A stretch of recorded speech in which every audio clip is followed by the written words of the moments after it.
it's a film that has several themes that it's working on. Patriarchy is just one of them. I think the strongest point of the film is that it's a film about family. All of us have families, whether it's a guy sitting in Japan or it's a guy sitting in Malaysia or in Iceland. Everybody has had a family. Everybody has lived through the close relationships or the closest relationships that the film is talking about. So it's got a bunch of characters who are behaving, talking, looking, not speaking to each other in ways that all of us have done. And I think that is the strongest point of the film. It's talking about people that all of us feel like we know very intimately. That said, that being the central theme, it's then talking about a lot of other things, one being patriarchy, which will connect it to various audiences around the world. For some, patriarchy might be a stronger theme to latch onto. For another person, they might find the relationship between the boy and girl the most interesting thing to latch onto. That might become their mirror to see the film through.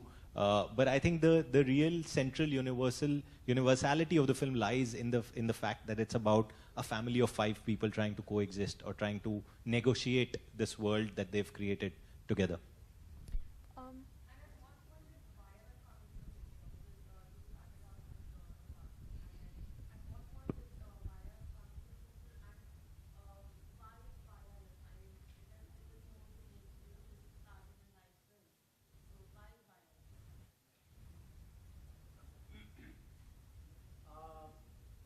Irif, because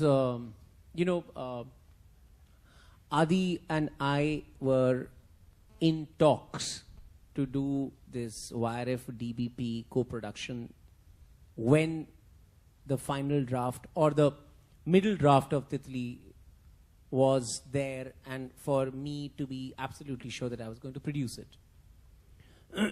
And when I spoke to Adi and we were talking about our slate, I said that there's this film that I'm on fire about and I want to produce it before I produce anything else, including my own film. So, and when he learned that it was Titli, he was very excited.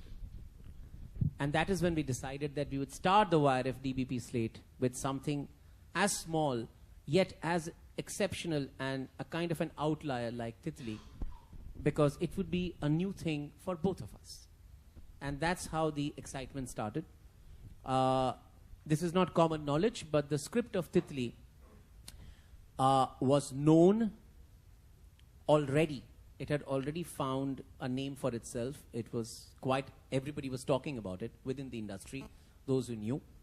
Titli was also a part of the NFDC Script Lab, which is a unique product where promising screenplay ideas compete for an extended 3 weeks, 2 weeks workshop.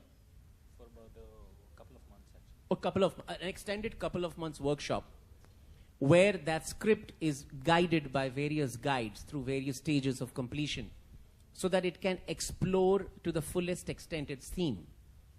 And by the time the NFDC Script Lab finished, by the time Titli as a script was known to a few of the Bombay film industry, we all knew that we had pretty much of a golden sort of, product in hand. And Titli as a screenplay was already known amongst the people who know. Not for the public domain, but amongst the enthusiasts and that's how Adi had also heard about it.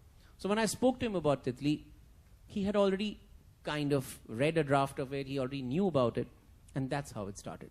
As I'm saying again and again, Titli found its own life. Nobody had to do anything for Titli to be selected into NFDC Script Lab. Nobody had to do anything for Titli's screenplay to be noticed by people. Nobody had to do anything for Titli to be selected by Cannes Film Festival. They came, they saw the rough cut, and they said they wanted it. So Titli has found its own life, and I'm sure it would have found the same life without DBP and YRF. And I think that's the best strength that you can give to a film, that it can walk on its 2 legs. Can you please tell us what is the music about, because we haven't really heard anything about it? Well, the score is by Karan Gaur, and yeah, I mean there are no songs per se in the film. So it's a background score that you have to hear, and yeah, I mean, it sort of sticks with you. That's my opinion. But you have to hear the score, and yeah.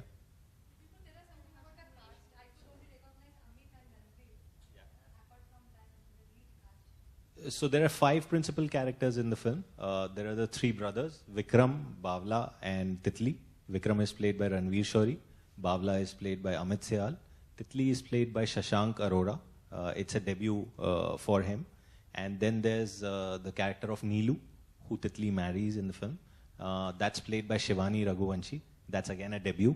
And then there's the character of the father, and that's played by Lalit Behl.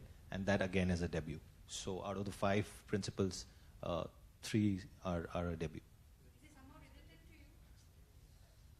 By the way, Lalit Behl, who's the father of the patriarchal unit in the film, is also Kanu's father. And he apparently was cast for a wonderful cardiac surgery scar on his chest. And we didn't have to spend money for makeup. I'm just kidding. He has the scar that really works for the film. But Kanu's father is an actor and a producer of plays, theatre and television in Delhi. And Kanu kind of forced him into acting as the father. And I think it's a coup. Because it really affects you. It really affects you in the way that you didn't imagine it would affect you.